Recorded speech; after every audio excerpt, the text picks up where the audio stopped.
Hello' ছাত্ৰ-ছাত্ৰীসকল, আজি অসম জাতীয় বিদ্যালয়ৰ পঞ্চম শ্ৰেণীৰ গণিতৰ অনুশীলনী 8ৰ প্ৰশ্নোত্তৰ আলোচনা কৰিম। 1 নম্বৰত আছে খালী ঠাই পূৰ কৰা। এড আছে 3 কিলোমিটাৰ সমান খালী ঠাই মিটাৰ। ইয়াত খালী ঠাইত আমি 3 কিলোমিটাৰত কিমান মিটাৰ হয় সেইটো উলিয়াব দিছে। গতিকে আমি জানিব লাগিব যে কিমান মিটাৰত 1 কিলোমিটাৰ হয়। 1000 মিটাৰত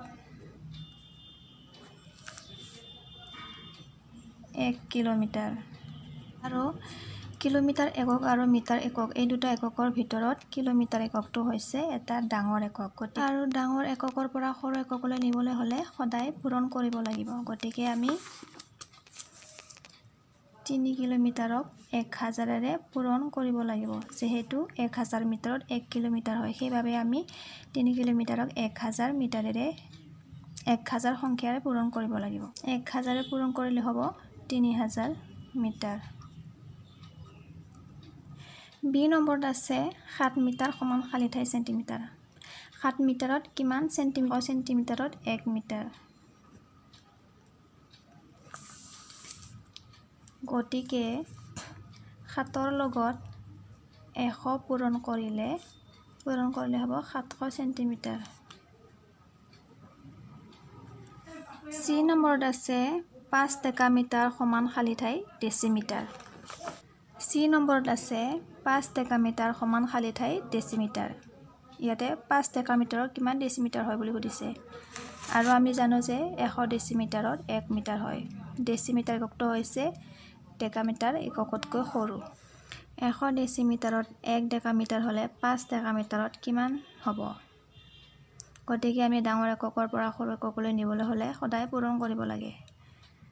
5ৰ লগত 100 পূৰণ কৰিলে হ'ব 500 ডেচিমিটাৰ। খালী ঠাইত হ'ব 500 ডেচিমিটাৰ। ডি নম্বৰত আছে 215 মিটাৰ সমান খালী ঠাই হেক্টমিটাৰ। ইয়াত হেক্টমিটাৰ এককটো হৈছে মিটাৰ এককতকৈ ডাঙৰ। গতিকে আমি জানিব লাগিব যে কিমান মিটাৰত 1 হেক্টমিটাৰ হয়। আৰু আমি জানো যে 100 মিটাৰত 1 হেক্টমিটাৰ হয়।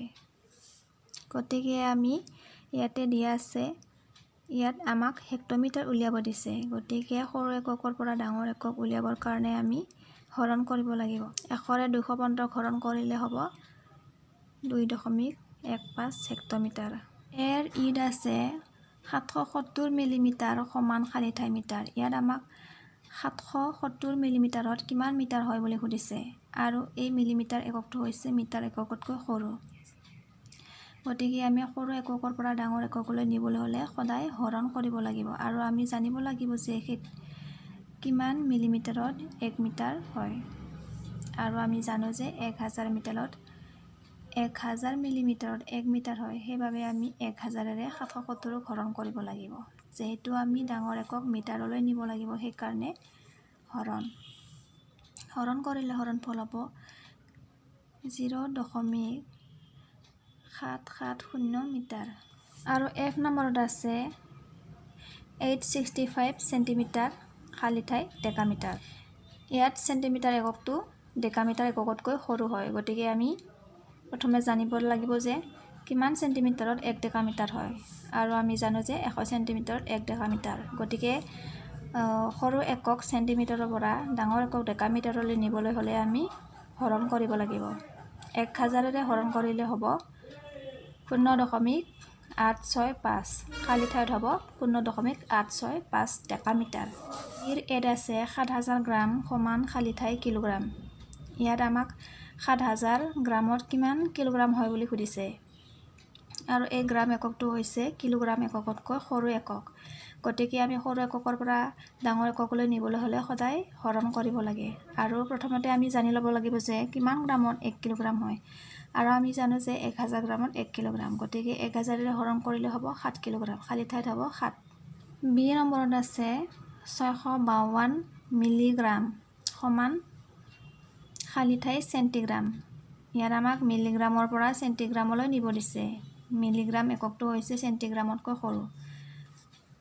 গতিকে সৰু এককৰ পৰা ডাঙৰ এককলৈ নিবলৈ হ'লে সদায় হৰণ। আৰু আমি জানিব লাগিব যে কিমান মিলিগ্ৰামত 1 চেণ্টিগ্ৰাম হয়। 10 মিলিগ্ৰামত 1 চেণ্টিগ্ৰাম। 10 মিলিগ্ৰামত 1 চেণ্টিগ্ৰাম হয়, গতিকে আমি 10ৰে হৰণ কৰিলে হ'ব 6.52 চেণ্টিগ্ৰাম। চি নাম্বাৰত আছে 375 ডেচিগ্ৰাম সমান খালী ঠাই হেক্টগ্ৰাম। ডেচিগ্ৰাম এককটো হৈছে হেক্টগ্ৰাম এককতকৈ সৰু, গতিকে আমি সৰু এককৰ পৰা ডাঙৰ এককলৈ নিবলৈ হ'লে সদায় হৰণ। আৰু জানিব লাগিব যে কিমান ডেচিগ্ৰামত 1 হেক্টগ্ৰাম হয়। 1000 ডেচিগ্ৰামত 1 হেক্টগ্ৰাম হয়, গতিকে 1000ৰে হৰণ কৰিলে হ'ব 0.375 হেক্টগ্ৰাম।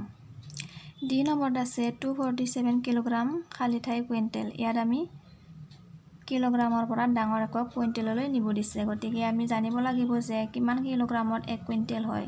100 কিলোগ্ৰামত 1 কুইণ্টেল হয়, আৰু সৰু এককৰ পৰা ডাঙৰ এককলৈ নিবলৈ হ'লে সদায় হৰণ। 100ৰে হৰণ কৰিলে হ'ব 2.47 কুইণ্টেল। ই নম্বৰত আছে 14 হেক্টগ্ৰাম সমান খালী ঠাই গ্ৰাম। ইয়াত আমি ডাঙৰ একক হেক্টগ্ৰামৰ পৰা সৰু একক গ্ৰামলৈ নিব দিছে, গতিকে ডাঙৰ এককৰ পৰা সৰু এককলৈ নিবলৈ হ'লে সদায় পূৰণ কৰিব লাগিব। আৰু সেইটো উলিয়াবৰ কাৰণে আমি জানিব লাগিব যে কিমান গ্ৰামত 1 হেক্টগ্ৰাম। 100 গ্ৰামত 1 হেক্টগ্ৰাম, গতিকে 100ৰে পূৰণ কৰিলে হ'ব 1400 গ্ৰাম। এফ নম্বৰত আছে 25 ডেকাগ্ৰাম সমান খালী ঠাই চেণ্টিগ্ৰাম। ইয়াত আমি ডাঙৰ একক ডেকাগ্ৰামৰ পৰা চেণ্টিগ্ৰাম, সৰু একক চেণ্টিগ্ৰামলৈ নিব দিছে, গতিকে ডাঙৰ এককৰ পৰা সৰু এককলৈ নিবলৈ হ'লে আমি চেণ্টিগ্ৰাম এককটো হৈছে এটা সৰু একক। আৰু আমি জানিব লাগিব যে কিমান চেণ্টিগ্ৰামত 1 ডেকাগ্ৰাম। 1000 চেণ্টিগ্ৰামত 1 ডেকাগ্ৰাম, গতিকে 25 সংখ্যক 1000ৰে পূৰণ কৰিলে হ'ব 25000 চেণ্টিগ্ৰাম। চি নাম্বাৰৰ এত আছে 4500 মিলিমিটাৰ সমান লিটাৰ। সৰু একক মিলিলিটাৰৰ পৰা ডাঙৰ একক লিটাৰলৈ নিব দিছে, গতিকে আমি সৰু এককৰ পৰা ডাঙৰ এককলৈ নিবলৈ হ'লে সদায় হৰণ কৰিব লাগিব। আৰু আমি জানিব লাগিব যে মিলিমিটাৰ এককটো হৈছে এটা সৰু একক, আৰু আমি জানিব লাগিব যে কিমান মিলিলিটাৰত 1 লিটাৰ হয়। আৰু আমি জানো যে 1000 মিলিলিটাৰত 1 লিটাৰ হয়, গতিকে 1000ৰে হৰণ কৰিলে হ'ব 4.500 লিটাৰ। বি নম্বৰত আছে 675 লিটাৰ সমান খালী ঠাই কিলোলিটাৰ। লিটাৰৰ পৰা ডাঙৰ একক কিলোলিটাৰলৈ নিব দিছে, গতিকে আমি জানিব লাগিব যে কিমান লিটাৰত 1 কিলোলিটাৰ হয়। আৰু আমি জানো যে 1000 লিটাৰত 1 কিলোলিটাৰ হয়, গতিকে সৰুৰ পৰা ডাঙৰ এককলৈ নিবলৈ হ'লে সদায় হৰণ। 1000ৰে হৰণ কৰিলে হ'ব 0.675 কিলোলিটাৰ। চি নম্বৰত আছে 983 চেণ্টিমিটাৰ সমান খালী ঠাই হেক্টমিটাৰ। চেণ্টিমিটাৰ এককৰ পৰা ডাঙৰ একক হেক্টমিটাৰলৈ নিব দিছে, গতিকে আমি জানিব লাগিব যে কিমান চেণ্টিমিটাৰত 1 হেক্টমিটাৰ হয়। 10,000 চেণ্টিমিটাৰত 1 হেক্টমিটাৰ হয়, গতিকে আমি 10,000ৰে 983ক হৰণ কৰিলে হ'ব 0.0983 হেক্টমিটাৰ। অনুশীলনী 8-2 নম্বৰত আছে তলত নিৰ্দেশ কৰা মতে এককবোৰ পৰিৱৰ্তন কৰা। এত আছে 12 কিলোমিটাৰ 600 মিটাৰক মিটাৰলৈ নিয়া। 12 কিলোমিটাৰ আৰু 600 মিটাৰক মিটাৰলৈ নিব দিছে, গতিকে আমি ইয়াৰ যোগফল উলিয়াব লাগিব। আৰু যোগ কৰিবলৈ হ'লে আমি এককবোৰ একে কৰি ল'ব লাগিব। ইয়াতে কিলোমিটাৰ এককটো হৈছে মিটাৰ এককতকৈ ডাঙৰ একক, গতিকে আমি ইয়াত মিটাৰত নিব দিছে, গতিকে আমি 12 কিলোমিটাৰক মিটাৰলৈ নিব লাগিব। প্ৰথমতে 12 কিলোমিটাৰক আমি মিটাৰলৈ নিবলৈ হ'লে কি কৰিব লাগিব? 1000ৰে পূৰণ কৰিব লাগিব, যিহেতু 1000 মিটাৰত 1 কিলোমিটাৰ হয়। গতিকে 12 পূৰণ 1000।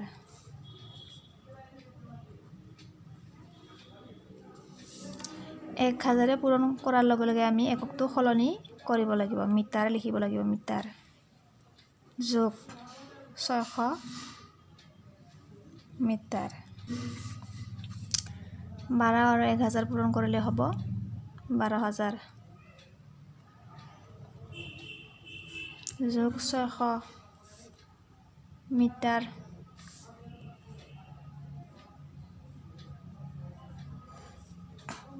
উত্তৰ হ'ব 12600 মিটাৰ।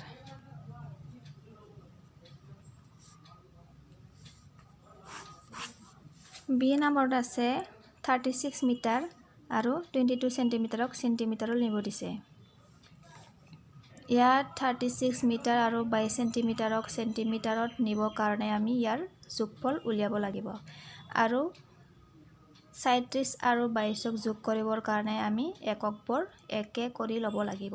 ইয়াত মিটাৰ আৰু চেণ্টিমিটাৰ দুটা একক আছে আৰু আমাক চেণ্টিমিটাৰলৈ নিব দিছে। গতিকে আমি মিটাৰ এককটো সলনি কৰি ল'ব লাগিব, চেণ্টিমিটাৰলৈ নিব লাগিব।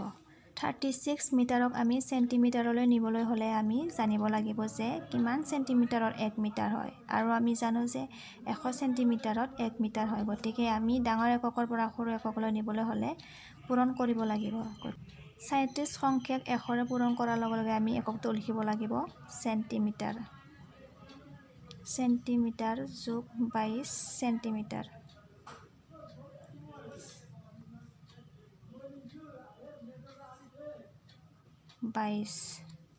চেণ্টিমিটাৰ।